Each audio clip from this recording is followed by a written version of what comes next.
is, ladies and gentlemen, one more panel discussion, and in this panel discussion, the moderator will be moderating on with the speakers on commercially viable business model, reliability of leased rented battery packs, feasibility, battery degradation and infrastructure, standardization, interoperability, data collection and captive demand. The moderator for this session is the Senior Associate from RMI India, Ms. Chetna Nagpal. Chetna is a Senior Associate at RMI India, focusing on sustainable transportation and its role in combating climate change. She is currently supporting the Shunya Zero Pollution Mobility Campaign and public and private sectors stakeholders in driving their electricity mobility transition. Her primary responsibilities included preparing sectoral strategy, developing concepts, managing grant awards, and stakeholders communication. Our speaker for this panel discussion is Mr. Ramkrishna Singh, the Head Business Operations, EV Charging, Tata Power. Mr. Ramakrishna Singh is the Head Business Operations, EV Charging with Tata Power Company Limited, and is responsible for strategy, formulation, concept to commissioning and operations of EV charging infrastructure for home, public and bus segments across India and digital platform Tata Power Easy Change. Mr. Singh is a veteran power sector and e-mobility professional and change management expert with 27 plus years of extensive experience with India's largest private power distribution utilities, BSES, REL, NDPL, TPDDL and Tata Power. He is also a fellow member of Institution of Engineers, certified energy auditor, member of various committees like BIS, CEA and CPU for meters, AMI, communication, protocol and e-mobility, etc. Our next speaker is Mr. Pulkit Khurana, who is the CEO for Battery Smart. Pulkit, an entrepreneur and alumnus of IIT Kanpur, has always been intrigued by technology's incredible evolution and impact. Witnessing to a booming startup culture, he quickly learned that leaders who will do what it takes and go the extra mile to reinvent business and society. BW Disrupt Young Entrepreneur Award 2021, recognizing blazing young entrepreneurs and startups who have transformed the Indian ecosystem. He is also has been recognized as India's brightest young business minds in India 40 under 40, 2022. Next speaker is Mr. Pramod Sharma, President, Sun Mobility, a proven business leader with over 40 years of cross-vertical experience in the energy sector. Mr. Pramod Sharma has made an impactful foray into the world of electric vehicles over the last few years with Sun Mobility. He is well versed with sales and marketing of petroleum products, EV infrastructure business model, channel building, strategies around customer engagement and service delivery, identifying and implementing new business opportunities. Next speaker is Mr. Visakh.M.T, Head for EV Ecosystem, Kinetic Green Energy, a management professional with 21 plus years experience in oil and gas industry across the value chain, upstream, midstream and downstream, including LNG and gas sourcing and trading, retail, sales and operations, LPG operations, corporate strategy, electric vehicles and digital transformation. In-depth experience in relationship management, stakeholders and partners, customer experience transformation, business modeling, team management, and the list goes on and on. Let's welcome all the speakers and our moderator for the panel discussion. Thank you. Thanks to all the panelists, wonderful panelists that we have here. So I won't give a lot of context because we know that we've all been speaking about battery swapping, its importance, and the battery swapping, the draft that has been released. So I think the session is about the challenges that are to do with battery swapping ecosystem. So I'll just open the floor. Maybe we can start from there, and if all the panelists could just elaborate on any technical, policy, financial challenges that are to do with battery swapping ecosystem in India. And after the opening remarks, I have a few dedicated questions for each of you that I'll definitely pose. So Over to you, sir. Yeah. Hello.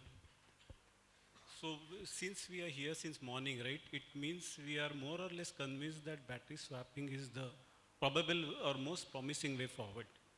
And I think once we do that, and in the same line, the policy is also getting formulated, the second draft is coming, all that thing will happen.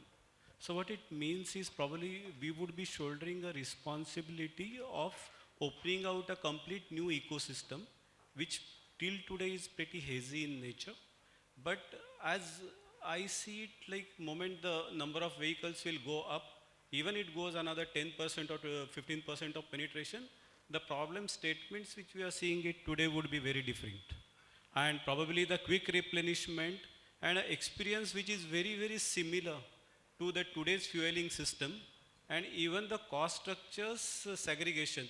Like today's customer doesn't understand about the fuel tank price, right? Actually, if you look at the battery, it is equivalent to fuel tank, and the energy being filled is equivalent to fuel. So for him, the vehicle cost is just vehicle cost without fuel, and there is a separate fueling system cost. And this swapping solution or swapping opportunity probably will unfold uh, uh, going to that aspect even, which was not possible today with the regular EV paradigms. Yeah.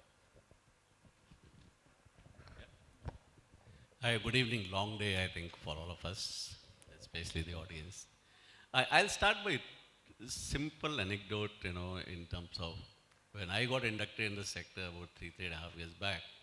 Whenever I would go to the various government offices and talk about battery swapping, people will listen, and in the end of it, they'll give me a brochure and say, go and participate in tender, which was for fixed battery buses.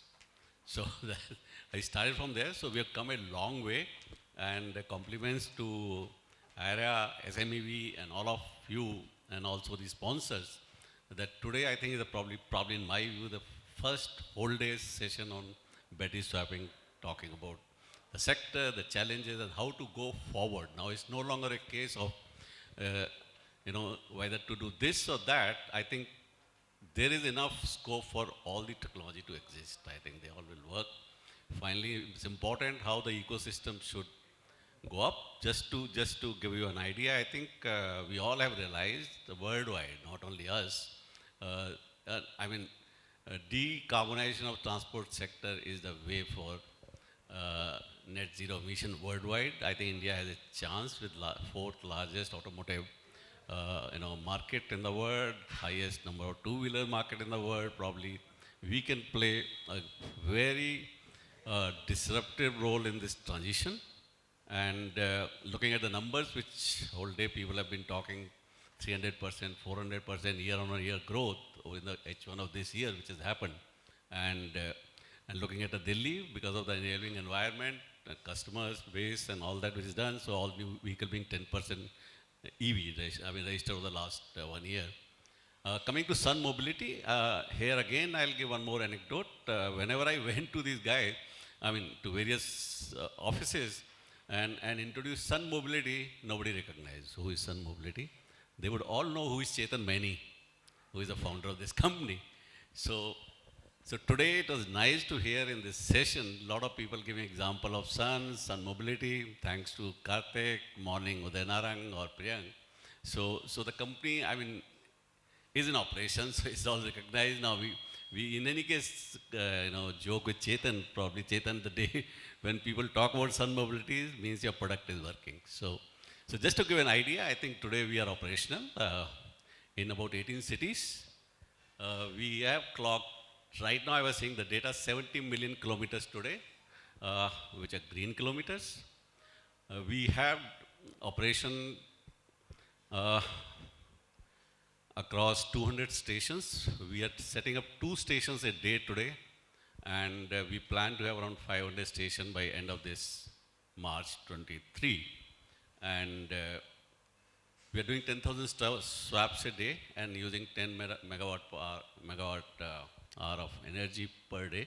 So that's the kind of number which we are floating with, and we hope to double these numbers by March, as I said. And that's a growth. So for cynics, the swapping is going to work or not work, I think these numbers are there. Probably Pulkit is going to share much more. I mean, I'm so impressed by what kind of work which he is doing. So coming to the challenges specifically, I think a lot of good has happened. Again, I'll say policy, at least the draft policy is in place, which talks about what can be done for penetrating the ecosystem. I think important thing is how fast it becomes reality, so that level playing field is there, which is the fixed battery players. I think second part which has come during the various discussion panels, discussions also, is the high cost of setting up the swapping network. Not only the cost of the swap station or the batteries, I think also the inventory of the battery which we are carrying with the manpower, land, power, whatever is there. So probably the availability of easy finance or access to easy finance is probably one of the biggest challenge which we feel post our experience. I think third challenge which we've been facing is the a uniform power policy or execution by the state electricity board while giving, because finally when we are putting up this kind of network, in our case, for example, we require at least 30 kilowatt hour kind of connections, and which has gone up to 100 in some of the places in Delhi. So getting the power connection is a challenge in most of the states other than Delhi and Maharashtra state per se. I think some states require for a transformer for as low as 15 kilowatts. So I think that's the biggest challenge which we face as a battery swapping players. I mean, Karnataka, which is supposed to be pretty high on everything, but at 25 kilowatt, they expect us to spend 5 to 10 lakh of rupees for transformer. So I think those are some of the challenges. There may be many more. I'll just leave to these three crucial ones which we feel. Thank you. Thank you, sir.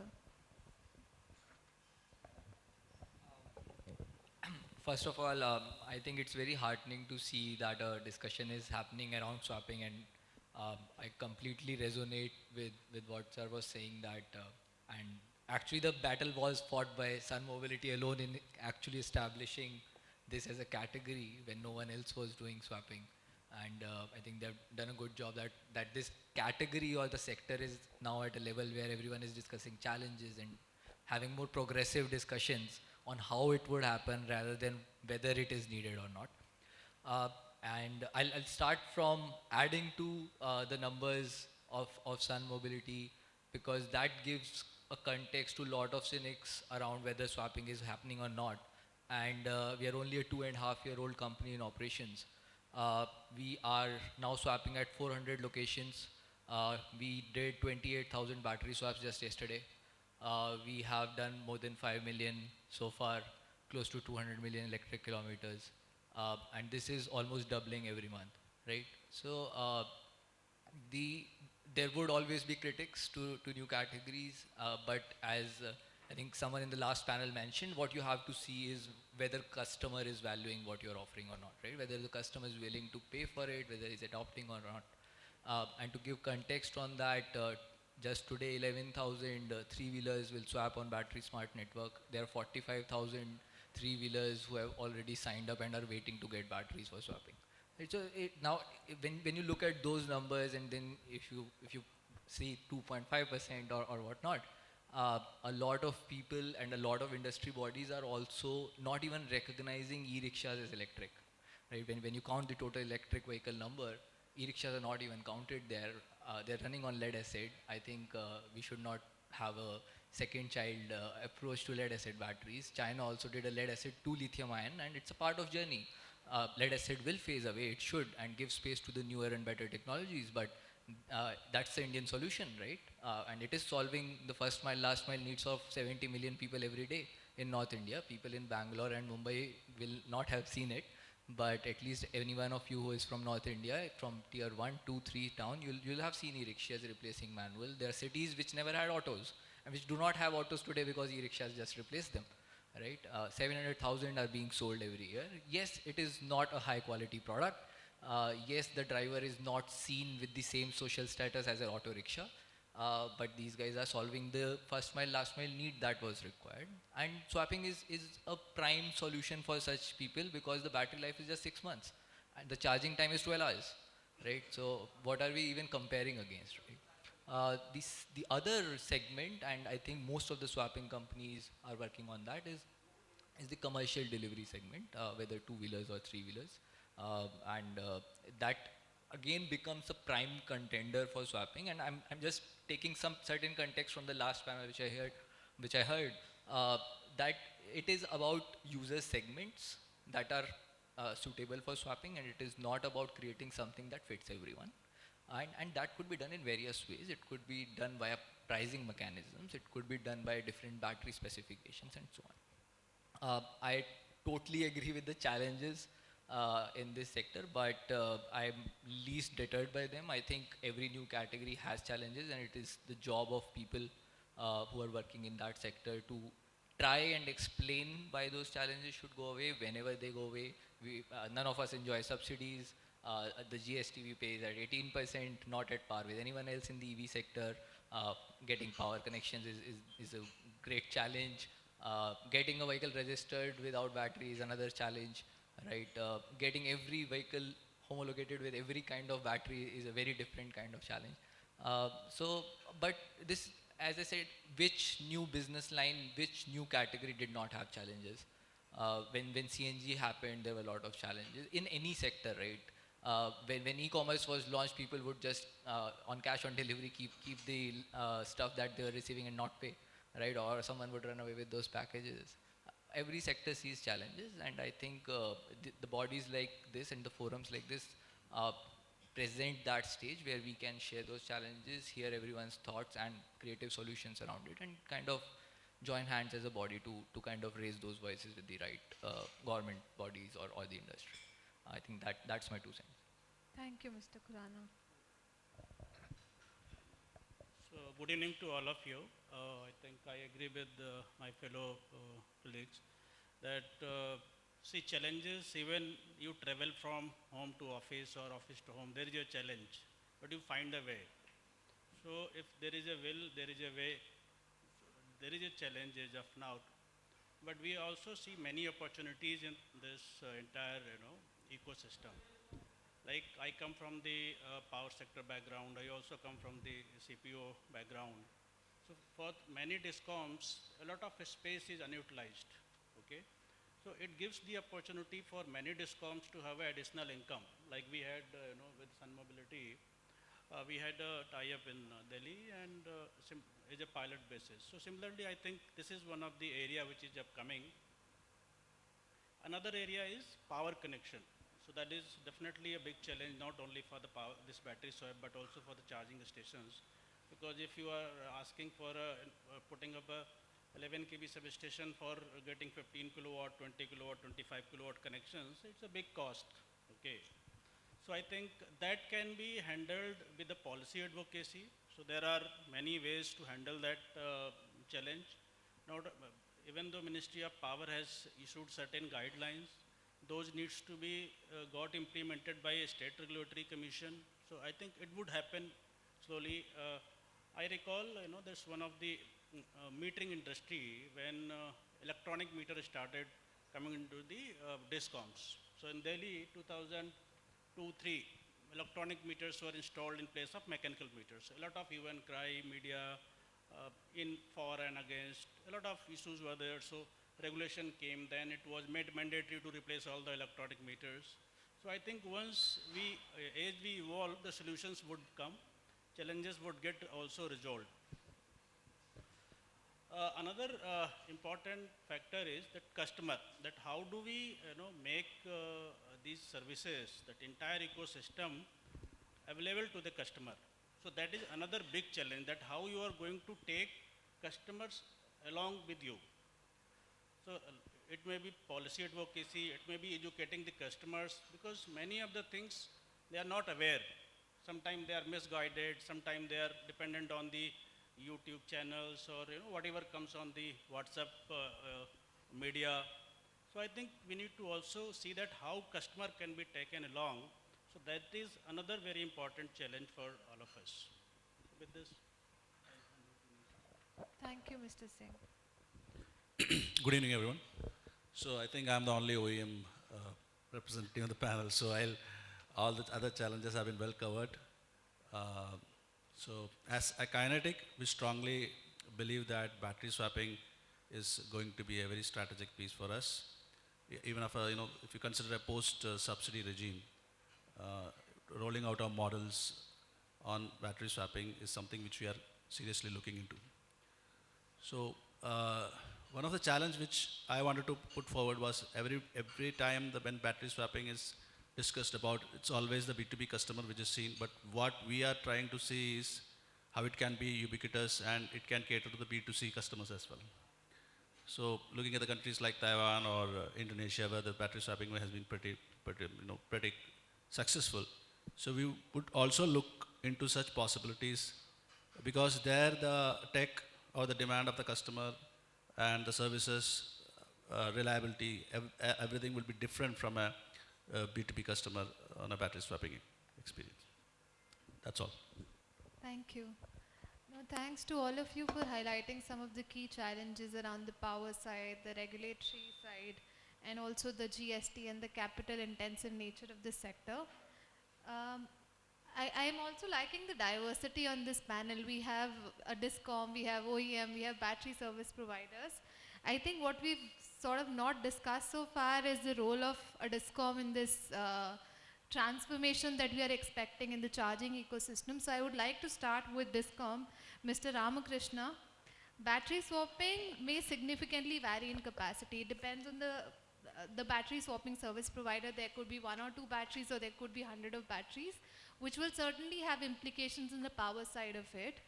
So the question is, how will this affect the grid from discom point of view, and what additional infrastructure upgrades would be needed to manage this electricity load? If you could elaborate on the potential infrastructure related challenges for all of us. Thank you. So power infra related challenges are also taken care by many of the policies which Ministry of Power has issued. In fact, recently Ministry of Power has suggested that for EV charging related infra, that particular capex can be made part of their revamped distribution scheme. So there is a RDSS scheme as of now Ministry of Power has issued. So under that it can be covered.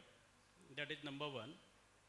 Number two, that definitely when you are migrating from ICE engine to electric e-mobility, so there would be load on the electric grids.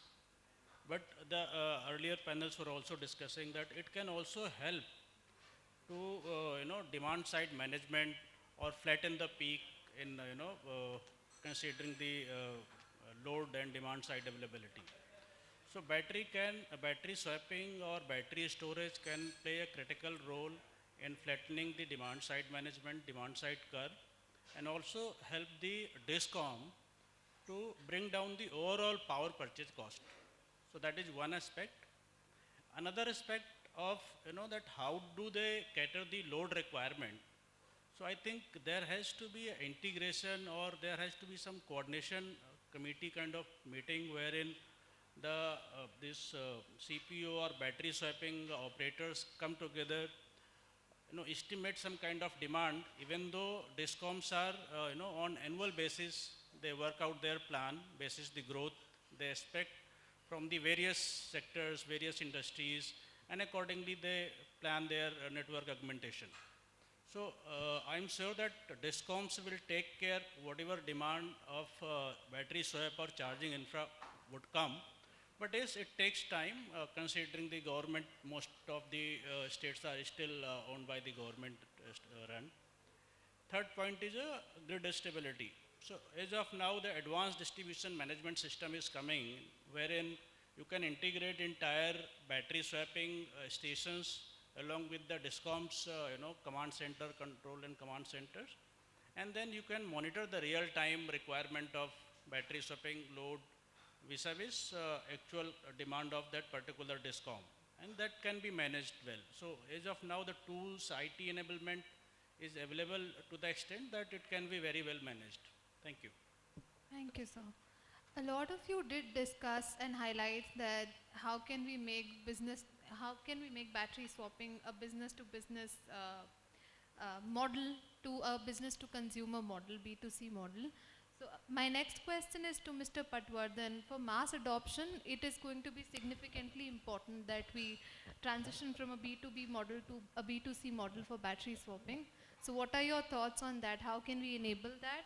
And could you also talk about the reliability from a consumer point of view? Could you also elaborate on or talk about the reliability of leased or rented battery packs? So, moment we say the battery swapping means battery as a business is the de facto. So, I think the moment the battery as a business becomes de facto, then see basically one thing is battery swapping is a ecosystem play. So there are multiple ecosystem stakeholders and everybody will have to play in that game and everybody will have to get benefited. So it's no more a single one-is-to-one transactional entity. Secondly, the battery swapping will basically make the cases very unanimous or in the same tone as the today's refueling system. So today the vehicle goes to petrol station, he asks for whatever 100 rupees of petrol or 1 liter of a petrol in rupees or in terms, it gets filled in and it goes away. A very similar transaction will happen with battery swapping. The vehicle will come, it will just change the battery. It is all predefined and post facto usage payment. So the measurements would be different, but that will continue. So more or less the experience would be very similar to the present refueling system. So in that case, probably even talking in terms of the customer paradigms would be also a next step. And that could be more or less a business side of it. It has got nothing to do with standardizations or the technicalities of the battery swapping. But instead of asking him the energy, you can ask him the kilometer pricing with certain caveats and all, which probably he may understand much better or he may resonate better. That's one thought process on this. About the reliability, when we talk of battery, the safety is first. Because other than the charging, which is the regular transactions in the regular vehicles beyond driving, now another transaction which has come, which is a battery swapping. So the standardization has to come in very well in that place. There should be a good standards which will cover all the safety aspects of various transactions which are happening. One of the transaction is swapping where on and off and the temperatures of the contact, the reliability of contact, some standard has to come in that way. Then there is a charging, so there is a standard which has to come in that way, typically for the charging. So the entire safety has to be ultimately what we say is in the paradigm of definition, okay? And some monitor, so moment you say standardization, automatically monitoring aspects come, traceability aspect come, data aspects come, all those are de facto, which is assumed. Now looking at this complete standardization process, there also I'll just add a couple of sentences. Like standardization mostly today, if you look at swapping, like I see there are three pockets. One is the standardization, which is communicate. See, now with swapping, what has happened is the energy system companies, they are coming together along with some operators at the, what we say is the aeroplane seat operators, like swap slot operators. And then there is a battery OEM is fourth entity, and then is another entity which basically manages the business, taking the batteries from OEM, using the energies from the energy providers, using the services of swap station and catering to the customer. So it's the fourth entity. That's not even in these three. So all these will play. So if you look at the standardization, there will be a different standardization for talking to the backend system. There will be a different standardization of managing the swapping and the charging within the swapping station. But what I see most important is the standardization between the vehicle and the outside entity interface. And that something is very important because the other side of standardizations will automatically inherit somewhere and there will be consensus. But the problem, the first standardization, I don't see there will be a consensus so easily will be happening. So there has to be a very different methodologies, and probably this standardization may not be under BIS perspective, but it is more onto the AIS perspective because it is a battery which is inside the vehicle and now which is talking to the some system which is outside the vehicle. So all the definitions have to happen in an automotive standard and not onto the any other infrastructure standard. That's what my view. Thank you. Thanks for touching upon several aspects that are to do with standardization, and even our policy is focusing a lot on standardization without killing innovation. So there is, I would like to understand from the battery swapping service providers that are there, Sun Mobility is here and Mr. Pulkit is also here. I would like to hear your views on what aspects of the battery swapping ecosystem can be standardized and cannot be standardized, and what approach should be taken towards the standardization.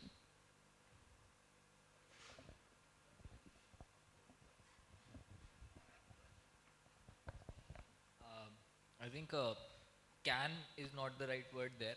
You can standardize whatever if someone wants to standardize it just for the heck of it. But I think the right word is should it be standardized and what should be standardized. Um, the subject of standardization actually started with the fact that there's an aspiration for interoperability, right? Now interoperability comes in two ways. One is, are we saying, say, Sun Mobility or Battery Smart is using one battery for two different kinds of vehicles? Let's say either a two-wheeler comes or a three-wheeler comes or two brands of two-wheelers come. Can we just use one kind of battery? That's also interoperability between different vehicles, right? And then there is the next level to interoperability. Can you go to Sun Mobility in the morning and Battery Smart in the evening and just exchange batteries? Now, when you want to do second, then you want the entire industry to have one kind of battery, right? Which means there won't be innovation. The country has decided this is the battery forever, right? Uh, they might not want to do it. We might not want to do it. That's just a different thing. For example, I know now a lot of houses get the pipe gases, but when everyone was on cylinders, the HP and Indian Oil cylinder was exactly the same. But could you exchange a HP cylinder with the Indian Oil Agency? Why would two companies want to exchange their physical assets and get it under custody of someone else when it is such an expensive asset? What if we start hoarding others' batteries? What if we don't charge it properly? What if the warranties get void or it's misused, whatever, right? I mean, there's so many ifs and buts when the category is so nascent. Then why strive to do that when there is no analogy in the world where physical assets are getting exchanged between two companies? I'm not saying users, there's shared mobility, there's other stuff, but between two companies, right? Would two shared mobility companies exchange their assets, which they own? So when there is no analogy to do that, and then you're trying to solve a problem that does not exist, right? But interoperability is good because it makes business sense. Why would we have 10 different kinds of batteries? We would rather have one kind of battery on our network. So would every other swapping network. Let the consumer choose to port in and port out, just like you do for telecom. If you do not like your networks on Jio, go to Airtel, right? It is the same thing, but it is up to a consumer to port in and port out. Let's say customer is not happy with our service, our price point, our network. Let him return our batteries, port out, start swapping with someone else. Why doesn't that make sense is something beyond my understanding, but at least what certain interoperability aspirations where different network, and this aspiration comes from the fact that we have taken it too close to heart that this is like fuel. I can go to a Indian Oil petrol pump or a HP petrol pump, I get the same kind of fuel. The fact is, fuel here is electricity and it is the same for everyone, but it's the container, right, which is different. So don't force people to exchange those containers when energy is already standardized, right? So that's my take on the standardization piece. Would love to hear Sun Mobility views as well. Yeah, I agree with Pulkit, whatever he's saying. I'll just add few more points to what is nicely put in. I think and drawing analogy from a fuel perspective is also probably not right. It is assumption that petrol vehicle will take only petrol from a fuel station, but if I come from my earlier industries background and experience, I don't know how many of you know, thrice in a week minimum on all petrol pumps in oil industry, diesel is put into petrol tank. Now, petrol and diesel putting in the tank actually is worst case scenario, it will seize the engine in worst case scenario. But here when you are putting the battery of one type, one chemistry into another, I think I think scenario is much more difficult. I think the accident probably is natural end state. Can we afford to do that in the industry which is at a nascent stage? That's important to look at. Secondly, I've been hearing this, I think there is sometimes there's a confusion in the word of standard versus standardization. I don't think anybody in the industry is against standards. Raise the bar, we all are with it. If I am at a scale of 10, if I am at 5, make me go to 8, 9, 10 on safety front to start with. AIS 156.123 version, I think I don't think anybody has objected. In spite of heart of heart, we know the kind of pain we are going through it to meet it, but we know it is for certain cause for which industry survival may itself be affected if there are a lot more accident, like what we have seen in the last 1 year. So we had seen in the stationary one vendor, one OEM battery, one OEM vehicle, so many accidents happening. And here when you talk of standardization in the definition of doing interoperability, I think the complexity increases multifold, and that is why it is probably too early to go for interoperability at this stage. When I don't know, I mean in Sun Mobility, we, for example, for improving the cycle life of a battery, we have 140 instants captured every 30 seconds. Now, if you do a standard definition into certain parameter, whether others are doing that, if they do it well and good, probably at least to some extent it's safe.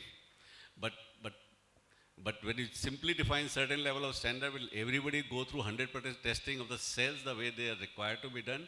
So that is where I think the difference is when we start talking standardization, confuse standard with standardization. That is where we feel probably it's a bit too early. Give time. Let government decide one more standard which they want to do. Already 6-7 standards are in operation. With what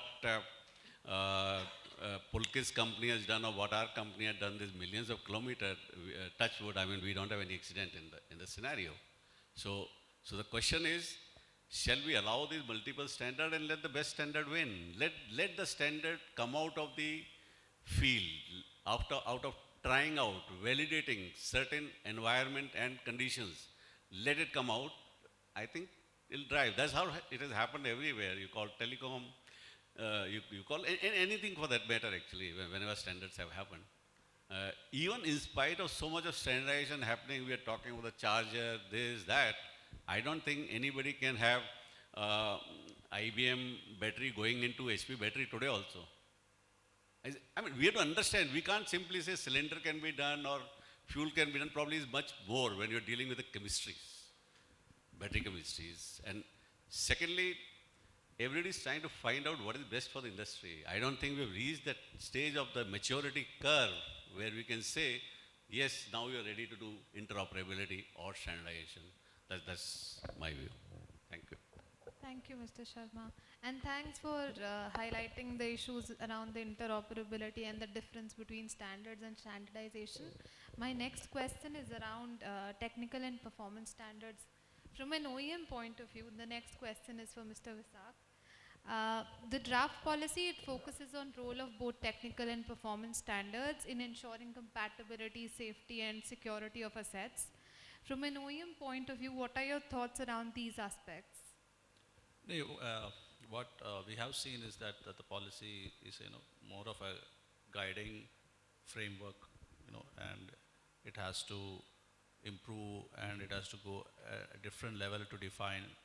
For example, the policy is defining agencies who will be looking into certain, such as BIS or BE, but what would be their role, how will they look into that? Such detailing is not yet there in the draft policy. So probably it is a starting point and it is a right way to approach the battery swapping business. That's what we feel. And technically also, other than the swapping station and the battery, inside the vehicle also there is a lot of communication flow, the protocols, the cluster, the controller. So there are itself inside the vehicle also there are so much of complexities which has to flow out and then go to the complete chain of swapping. So there are more detailing which is required in the draft policy. That's what we feel. Thank you. Thank you. I think in the previous panel we did touch upon battery swapping emerging as a solution for 2 and 3 wheelers and not so much for heavy commercial vehicles. But what we are seeing in China is an increased uptake in battery swappable trucks. So my next question is to Sun Mobility, Mr. Sharma, if you could share your thoughts on battery swapping as a solution for heavier segments. I must thank Karthik who gave some background on the Ashok Leyland and Sun Mobility pilot we did for 1 year actually in the city of Ahmedabad where we ran 18 buses and they were doing approximately 200 kilometers a day for a year, ran for around 650,000 kilometers and did around 20,000 passenger trips and 25,000 swaps. So we collected a lot of data and we had the pneumatic arm and all. I mean, we were doing the swap in 5 minutes time flat. Less than 5 minutes time flat in all this. So we had learnings. We have captured all those learnings and we are working on them. I think two important, beside the tech part of it, I think two important findings which we had was, which probably Karthik forgot to mention, that we could have accommodate 40 passenger extra in the bus because we were using lighter battery, about 3 ton versus 650 kg. I mean, that was a swap versus fixed weight, battery weight difference. So because of that weight difference, you could put in 40 passengers extra. Another learning was, in Gujarat, you have this Makar Sankranti in the month of January, where suddenly the demand goes up like anything, and your number of bus requirement increases multifold. And I don't think with a fixed battery system you can provide that many number of buses. We could fulfill that kind of demand. So from a customer perspective, I think that was a big insight for us. So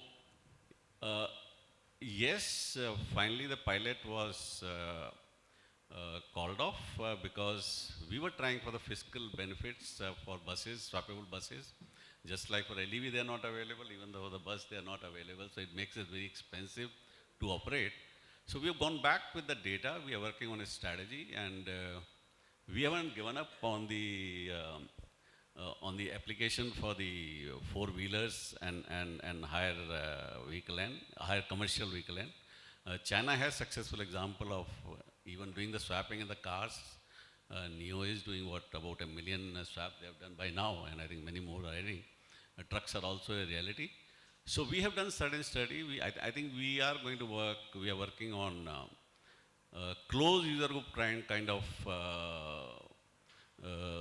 market size, like ports and all, where the trucks are moving around in the port whole day, and probably swapping makes sense there. Or we have a term called the vehicle which are traveling for around 100 kilometers in a day only, up and down. This customer behavior segment is entirely different. We used to call them short distance commercial vehicle. So these are the guys we are trying as part of our strategy, for the higher end vehicles and applications. And others are like mining or forklift in the industries. I mean, those are the applications which we are looking at going forward. Sounds exciting. Thanks for sharing all of that. Another question for Kinetic Green. We know that Kinetic Green is also committed to exploring battery swapping ecosystem and creating the battery swapping ecosystem.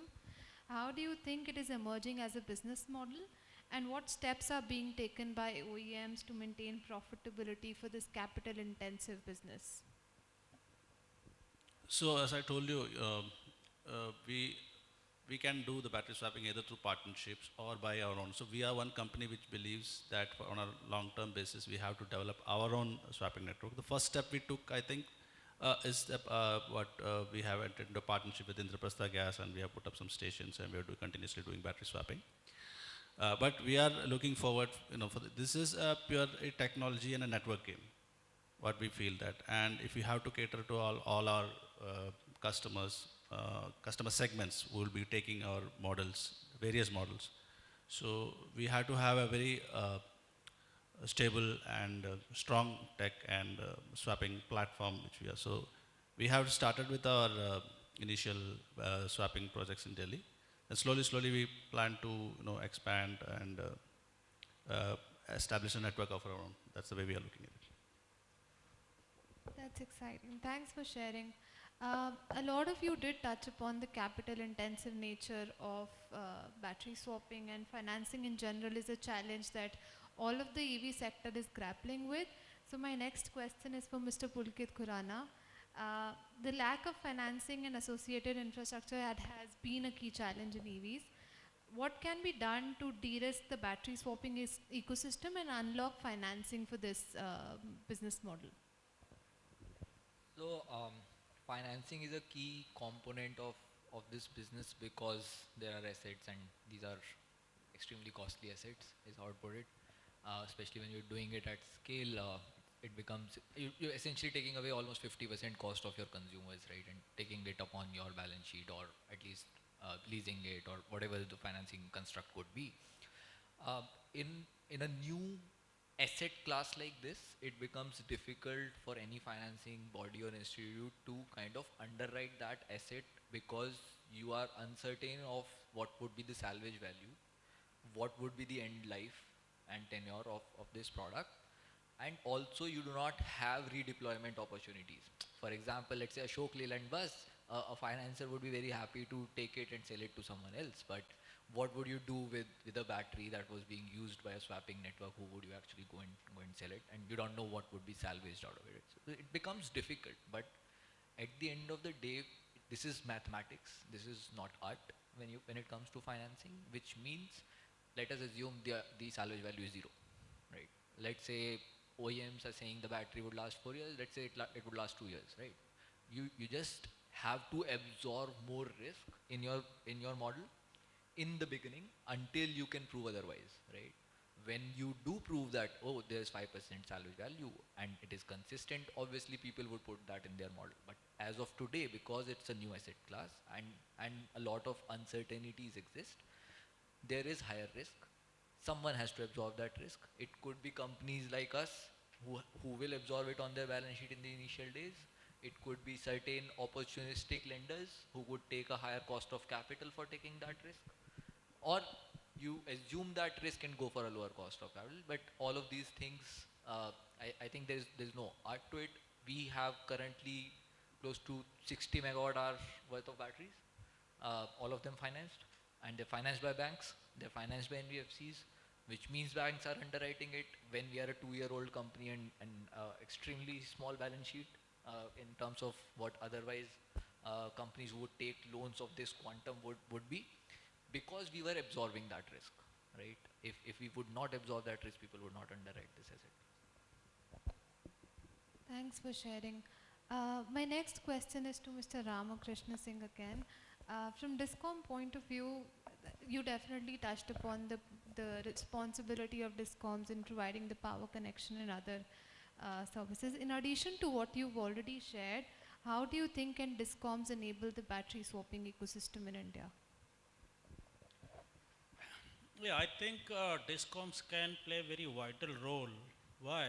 Because they have piece of land spread across all part of India. So whether it's a Delhi DISCOM, whether it's a UP DISCOMs, so you will find the land of peace along with the power at most of their regional offices, district offices, zonal offices, or even tehsil block level offices. So these are the two key components which are required for battery swapping model or battery swapping ecosystem. So I think this DISCOMs can play very vital and positive role to take this industry to the next level by participating and providing these two components, land plus power supply, and they can also earn additional revenue which is otherwise is idle basically, that space is lying idle. So this is how I think they can play a very good role. Thank you, and thanks for touching upon the land aspect. My last question is for Mr. Patwardhan. I did ask both Sun Mobility and Mr. Khurana as well about the standardization bit and interoperability bit. Would love to hear your views coming from Power Swap. Yeah. So standard and standardization, yeah. there is a thin line about it. So nothing can be mandated as far as the product is concerned. And I think the same stand we took it during the first AIS 138 formulation as well. However, the minimum, there has to be some standardization which will guarantee the minimum safety, thing number one, so that the safety is measurable, traceable by any authority. So that is thing number one. Second is the standardization will basically allow to align on a common path. About the quality, the engineering maturity, yeah, the respective teams or the respective R&Ds of different organizations, they have excellence in their own pockets, and that has to be kept outside the purview of standardization. That's definitely over there. But standardization basically defines a common language which all stakeholders will talk of. Okay, and interoperability is a need which has been spelled out top to bottom. Uh, Interoperability is a route which we need to create today. Whether we walk on that today, tomorrow, day after tomorrow, or not walk on that, it's all is individual purview, or that as business unfolds. But the basic infrastructure from the procedural perspective has to be kept, and that has to be constituted. And as early as possible in the nascent stages, that is what it should be done, or it is always healthy, so that the baggages are not there about that. Thanks for sharing, and thanks to all of you for touching upon the several technological, policy, regulatory challenges, and also the nudge that is needed for the ecosystem to grow. Before passing it to, before opening the floor for further questions, I would like to hear your concluding remarks on the solutions that you may want to propose for the several challenges that we've discussed today. And what role do you think different stakeholders can play in deploying some of those solutions? So maybe we can start from here this time and then pass it there. Yeah, so what we feel that the policy and which has draft policy is a big event which has provided a lot of support and creating an environment for establishing a good battery swapping network across the country. Now each stakeholder has, including our as an OEM, we have to contribute towards, like our models, whichever models we are manufacturing, is coming up with a detachable battery. Either they can charge it or swap it. So there will be, what we believe is there will be customers for all kinds of vehicles, whether it is on swap, on charge, or on high fast DC charging. So every kind of a vehicle will have its own customer. So as an OEM, we would be definitely contributing ourselves to that, and we believe it is the battery swapping is going to help us in a big way. That's what we believe. Thank you.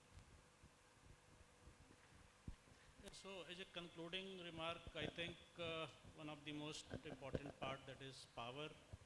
So for power, we need to pursue all the state regulators to make sure that the policies for giving the power within certain timelines, and also the cost of upcoming infra should be absorbed by the DISCOM itself to make this industry lighter. Another part is even DISCOMs can be mandated by the regulator for leasing out their properties which are available at many places, locations. And third part is like there has to be some customer safety requirements, standards on customer safety and awareness requirements, and standards for making sure that the entire process is safe for operating. Thank you. I think of all the challenges or proposed solutions, it's very easy to kind of bucket them into two areas. There would be areas where everyone will have different opinion, you would have different opinion, and they warrant debate, they warrant research, they warrant discussions and taking view of the stakeholders, and it takes time to do that, right? When there's so many players involved.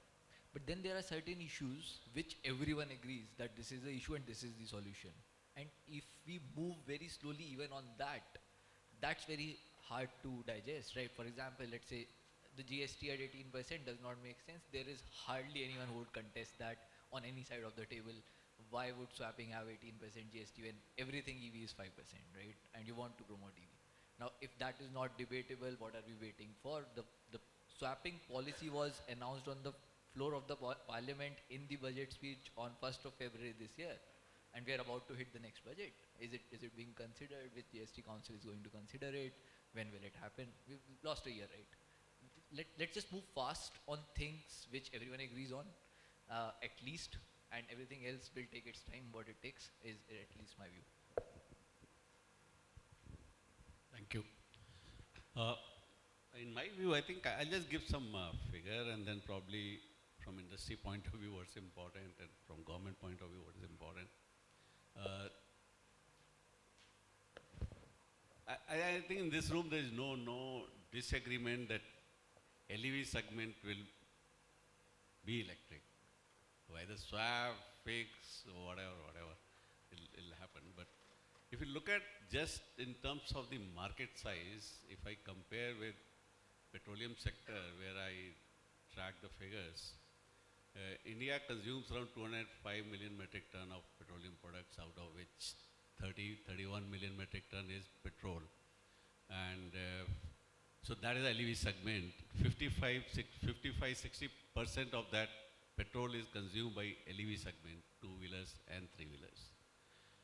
So which I multiply by factor, so it's around 20 million kiloliter of petrol which is consumed per annum, which you multiply by the costing and all, it comes to 25 billion as a market size per annum. So that's a kind of market size. So why I'm giving this number is, I think it's important for all of us. There is big enough market available. Can we work to provide the best solution to the consumer, safest solution to the consumer, highest performing solution to the consumer? I think let's work on that. Let's not do shortcut. So that's for the industry, I think, takeaway I thought as a closing remark. Second is from the government, I think it's already touched. Probably, in my view, hearing DISCOM, probably power sector reform is an important thing going forward. Sun Mobility itself, 5 years from now, will be doing about 3 million swaps a day, which will use around 3 gigawatt hour of power. So, can I have power sector reform to get the power? And we would like to have from the clean sources. So, can it be interconnected, supplied to me anywhere in the country by any power generator? So I think that's what from the government. And other, I think Pulkit and others have covered. Policy has to be done. 1 year, you can't wait for announcing on the floor of parliament, and we're still struggling what to give, what not to give. So those are three things I thought I'll. Thank you.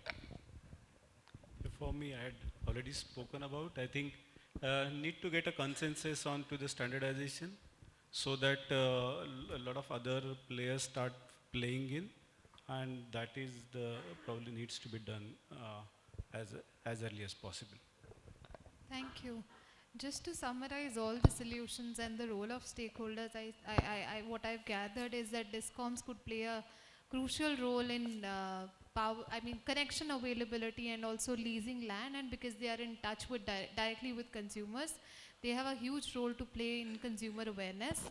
And from the policy or from the government point of view, the first and foremost is to fast track the policies, and second would be power sector reforms, and also the GST reduction, which has been long due.